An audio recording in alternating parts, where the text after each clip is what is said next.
In the headlines, Presidential Election Petition Tribunal adjourns to May 10th as Action Alliance withdraws petition against Tinubu. Code of Conduct Tribunal asks President-elect, Governors-elect and others to submit asset declaration forms before May 29. 129 more Nigerian evacuees from Sudan arrive in Abuja. And on the international scene, death toll from Democratic Republic of Congo floods rises to over 400. Hello and welcome to Trust TV News Update. I am Sumaya Abubakar.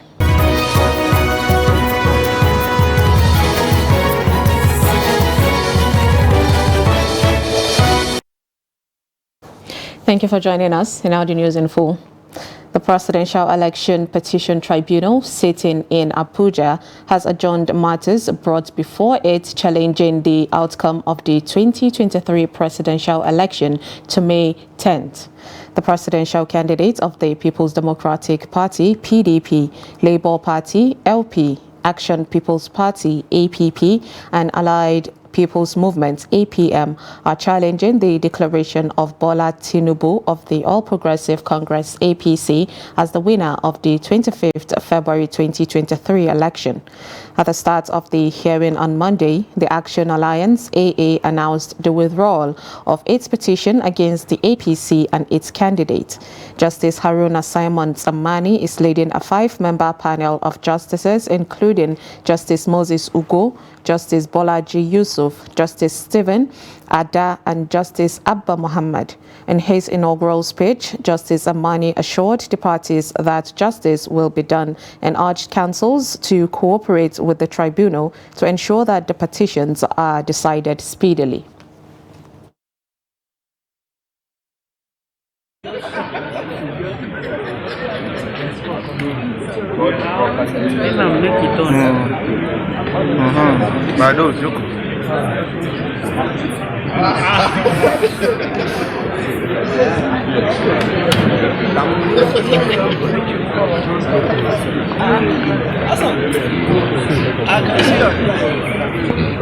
Sorry.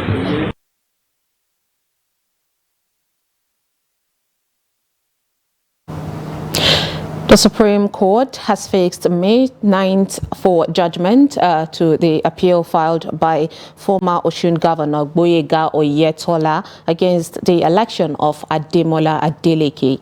In his appeal, Oyetola is seeking the reversal of the March 25th judgment of the Court of Appeal in Abuja, which affirmed Adeleke's victory in the last governorship election in Osun State. The appeal court had in its judgment set aside an earlier judgment by the Osun Governorship Election Petition Tribunal, which was given in favor of Oyetola and removed Ademola Adeleke. A 5-member panel of the Supreme Court announced the date after taking arguments from lawyers to parties on Monday.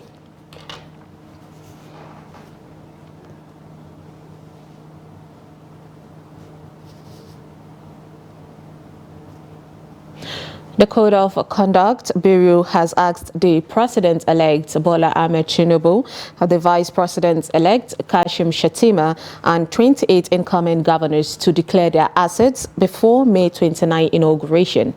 Senators-elect and reps-elect are also expected to declare their assets before June 5th, when they will be sworn in. Spokesperson of the Bureau, Veronica Kato, has said that asset declaration was an integral part of the swearing-in ceremony according to the law, adding that several elected officials had started picking their assets declaration forms at the CCB state offices nationwide and that they were expected to submit the filed copies to the Bureau before the inauguration day. A federal high court in Lagos on Monday adjourned until May 15th and May 16th the trial of a former executive secretary of the National Health Insurance Scheme, NHIS, Oluwafemi Thomas. Thomas is standing trial alongside a Bureau de Change operator, Kabiru Sidi, on a 4-count charge bordering on $2.2 million money laundering. They are being prosecuted by the Economic and Financial Crimes Commission, EFCC, EFCC and were first arraigned in 2016 before Justice Saliu Saidu. They had each pleaded not guilty to the charge and were granted bail. When the case was called on Monday, the second defendant informed the court of the absence of his counsel on the grounds of ill health.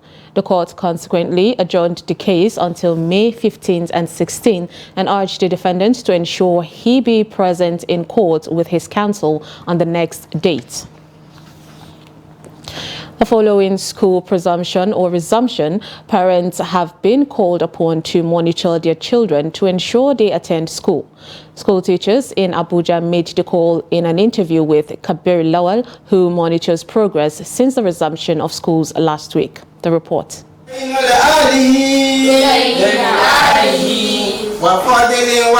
Since education is the best legacy parents can bequeath to their children, parents are expected to play a critical role to ensure moral upbringing by inculcating religious knowledge into their daily activities. They should not leave the responsibilities of training their children limited to the school, because charity begins at home. A child have to learn from the school, from the home, at the same time now bring it to the school. So parents should not neglect their responsibilities on their child. They should take their children to Islamic school, where they teach them Islamic study and Arabic. They teach them Quran. When you come to this school in the morning now, you see the first thing we do after assembly is Quran. You see our children, they gather for the Quranic recitation, which maybe at home they are not doing it. But when they come to school, there is no how they won't do without recitation of Quran. Area of a rectangle is 48. Teachers also advise the parent to get their all the requirements needed in the school to achieve their full potentials. Yes, I advise parents to actually provide those materials necessary for the children, because the student cannot excel only on coming to school alone or reading their textbooks. So with this modern generation, the parents need to equip the children library, buying these computer gadgets and all these modern teaching aids for them. Parents have a lot to contribute to the school. Now, basically, they actually think that maybe it's only the teachers that need to guide the children, but we need their views as well.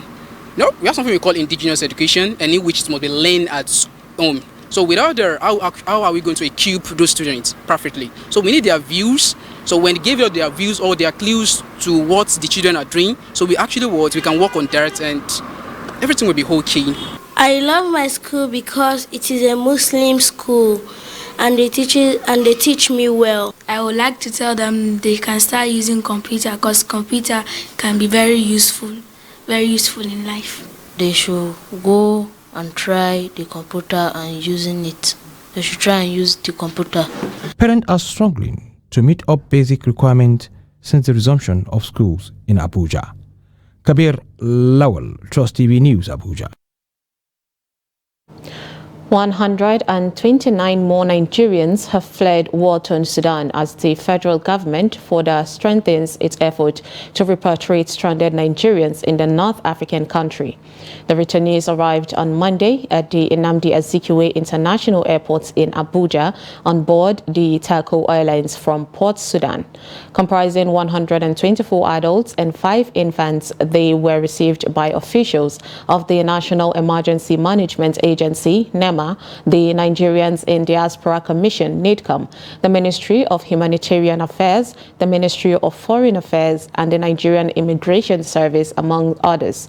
NEMA's Director of Special Duties, Onimode Abdullahi Bandele, said over 1,000 Nigerians are still stuck in the war-torn country, adding plans are underway to evacuate them as soon as possible. In all, over 800 Nigerians fleeing war-torn Sudan arrived in Abuja on Sunday. The Nigerian Safety Investigation Board, NSIB, and Nigerian Civil Aviation Authorities, NCAA, have expressed readiness to conduct a thorough investigation on the cause or causes of Max aircraft tire burst. The NCAA Director General, Captain Musa Nuhu, said in a statement issued on Monday in Abuja that the outcome of the investigation would help the agencies to make appropriate recommendations to prevent any reoccurrence of such incidents. The NCAA boss affirmed that Abuja Airport was shut down due to the disabled aircraft on the runway, as Nnamdi Azikiwe International Airport is a single runway airport. Nuhu stated that a notice to airmen NOTAM was issued by NAMA accordingly. According to him, the runway was inspected and swept for damage and debris by officials of NCAA, Federal Airport Authorities FAN, and Nigerian Airspace Management Agency NAMA, after which the runway was declared safe. Now, 3 people have been confirmed dead, with 271 households displaced following a heavy downpour in Labba Kuka community in Gujba local government area of Yobe State. Yobe State Emergency Management Agency, SEMA, revealed this on Sunday. The agency noted that its flood response team, along with councillor representing Mutai Ward and community leaders, jointly assessed the area to ascertain level of damage caused. According to the state humanitarian agency, the deceased have since been buried, while the injured ones were referred to neighboring hospital in Bajoga, Gombe State for medical attention. The agency further noted that it has tasked Gujba local government authorities to prioritize provision of water as well as basic primary health care in response to the plight of the displaced persons. SEMA assured to continue with its local government level stakeholders engagement for seasonal flood mitigation and prevention in line with NIMET and NEMA early warning signs. You're watching News Update on Trust TV. Coming up, we'll bring you wisdom behind fear of fake new Naira notes. Details on this and more after the break. Stay with us.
Trust TV, documenting the Nigerian story.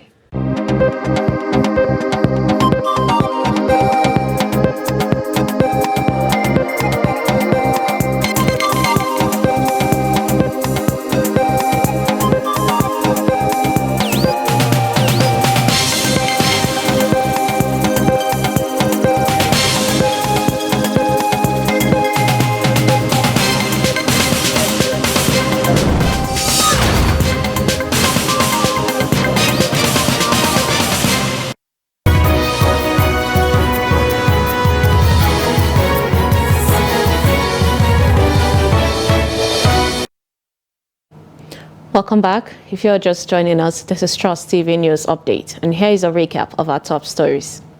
We brought you Presidential Election Petition Tribunal adjourns to May 10th as Action Alliance withdraws petition against Tinubu.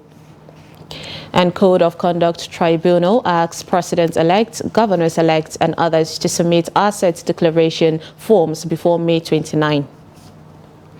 Now moving on to other stories, farmers in Sharawa community, Daura local government area of Katsina State are going through hard times as a result of the collapse of Dabiram solar irrigation system.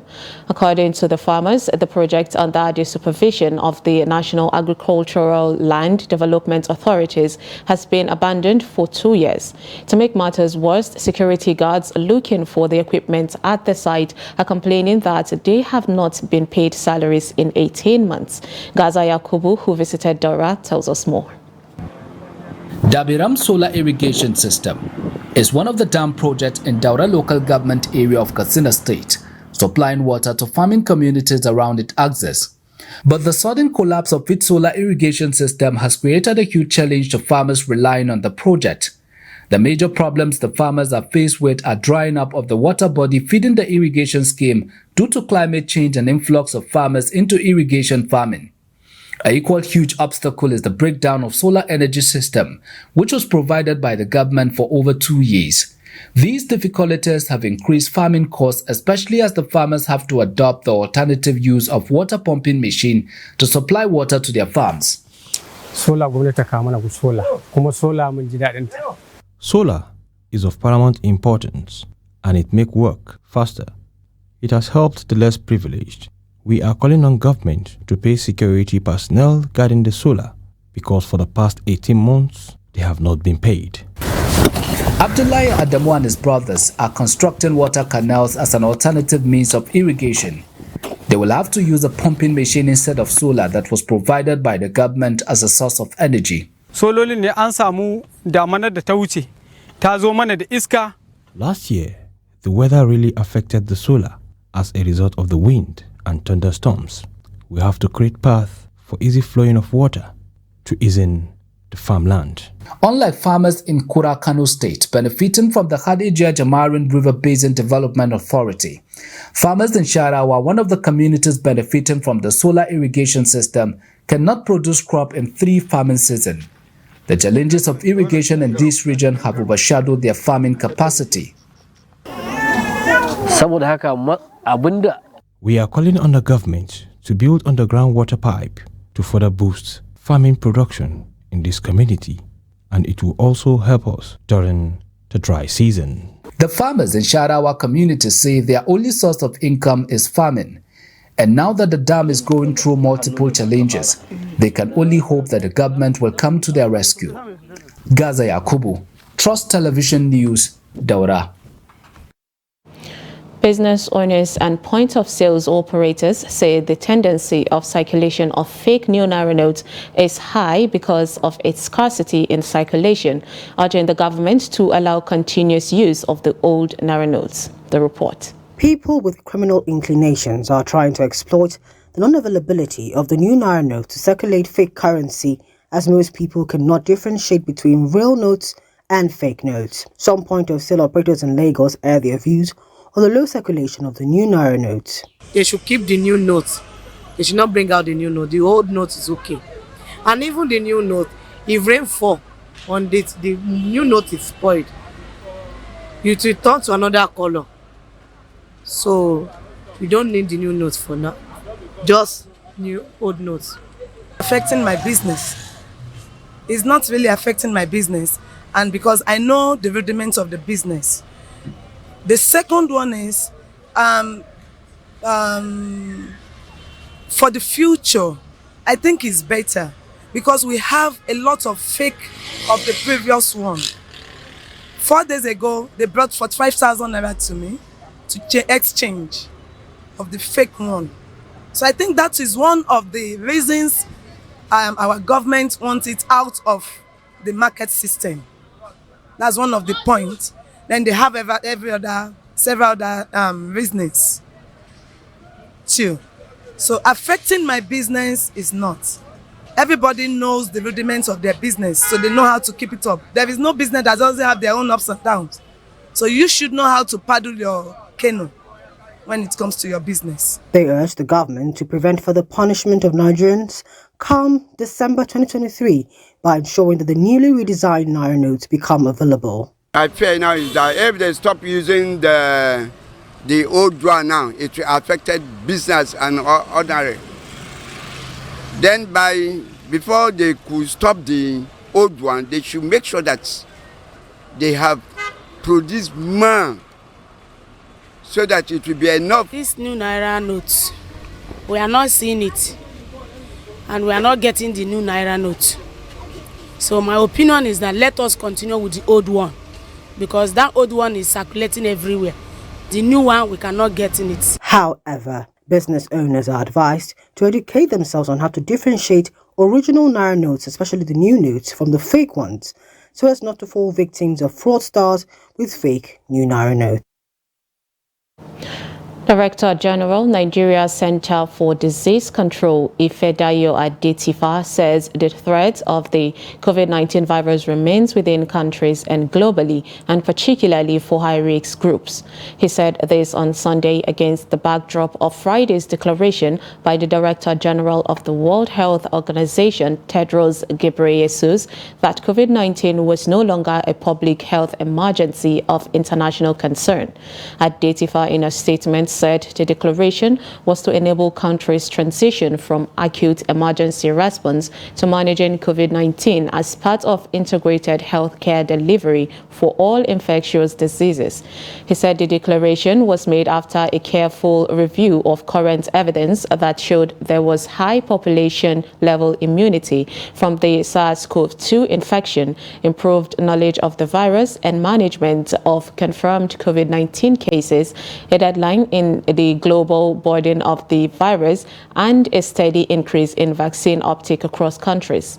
He said Nigeria had already de-escalated its COVID-19 response since 2022 in response to local epidemiology focused on encouraging COVID-19 vaccination and recommended discretionary use of face masks and other public health safety measures according to personal risk assessments.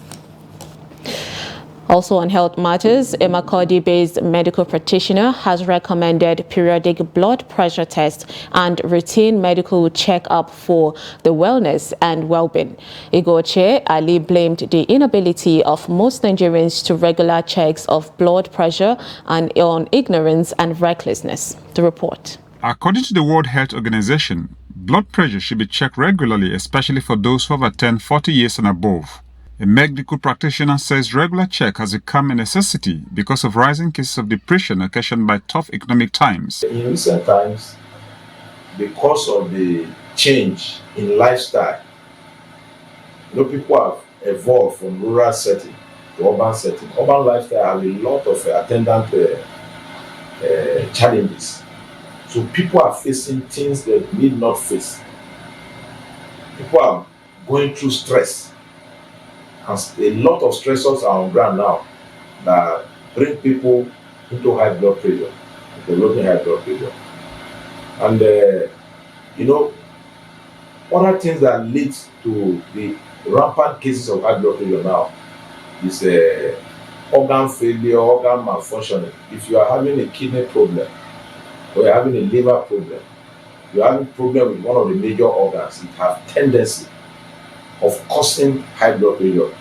In the same way, high blood pressure that is not properly managed can cause any of these other problems. Residents of Makurdi said most people are not aware of this health demand, noting that most people die as a result of poor health check. Normally, I don't go to the hospital. I go to the pharmacy to check once in a week. I check. Once, I go like a month or two, I go check them. I know 2 or 3 persons that they felt that they don't have BP, their BP are not high. But the day they step their foot in the hospital, they couldn't come back. The medical expert advised Nigerians to take health issues more serious. So what I advise people should involve in a regular medical checkup. If you can afford, do a medical checkup within 1 or 2 months, every 1 or 2 months. If you are identified to be hypertensive, it's advisable you check your blood pressure 2-3 times in a week. We also advise people as pharmacists to have their blood pressure monitoring devices. Now the world of technology have advanced that you can get something like wristwatch. Hang on your fist, read your heartbeat, read your blood pressure, the diastolic, the systolic. You get the value. If it is within range, you meet your pharmacist or meet your doctor so that you take the drug. There are drugs that are hypotensive in nature. Their work is to reduce the high blood pressure. Then people should be encouraged to get engaged in activities that will make them to move, like in form of mild exercise for those that are not fully involved in exercise. He hopes that Nigerians will begin to enjoy longevity in good health, minimize mortality rate in the country through regular checkups. And now from the international scene, the death toll from floods that devastated 2 villages in Eastern Democratic Republic of Congo last week has more than doubled to 401, the provincial governor said on Monday, making it one of the deadliest natural disasters in the country's recent history. More bodies were being recovered on Monday, adding to the scores of others that were wrapped in bags and piled into mass graves over the weekend, local civil society sources said. The villages of Bushushu and Kiamukubi in Kalehe territory of South Kivu province were inundated on Thursday after days of torrential rain triggered a landslide and caused rivers to break into their banks. At least 176 people were reported dead on Friday as humanitarian workers dug through the remains of the flattened villages to recover mud-caked bodies from the debris, with hundreds of people still missing. South Kivu Governor Theo Ngwabidje Kasi, who told Reuters on Monday the death toll now stood at 401, gave no further details. And finally, in sports news, Plateau United ambition to participate in the Super 6 fixtures for the Nigerian Professional Football League title was quartered at the new stadium in Jos, with visiting Remo Stars stunning the Highlanders 2-1 in an away victory. In a fiercely contested encounter for one of the slots in the group, the visitors laid strikes that from Adams Olalekan and Adebayo Olalekan ensures that the Stars outshone the Highlanders in their backyard to inflict another home defeat since 2021, when Kwara United ran away with a 2-0 victory in December 2021. Saidu Saliu's strike inside the box gave the Highlanders the lead in the 70th as the goal stunned the visitors, who became more adventurous up front and mounting pressure until the Plateau defense caved in for the equalizer from Adams Olalekan, punishing a careless defense to level scores for the visitors in the 81st. As the game was winding down, Olalekan Adebayo sealed victory for the visitors with a long-range strike that left Plateau keeper stranded for the winner in the 88th. The victory in Jos placed the Remo Stars in the 3rd position with the 30 points and Plateau United in the 5th with 25 points in Group A of the Abridged League. And with that, we've come to the end of Trust TV News Update. Do not forget to follow us across all our social media platforms. I am Sumaya Abubakar. Thanks for watching.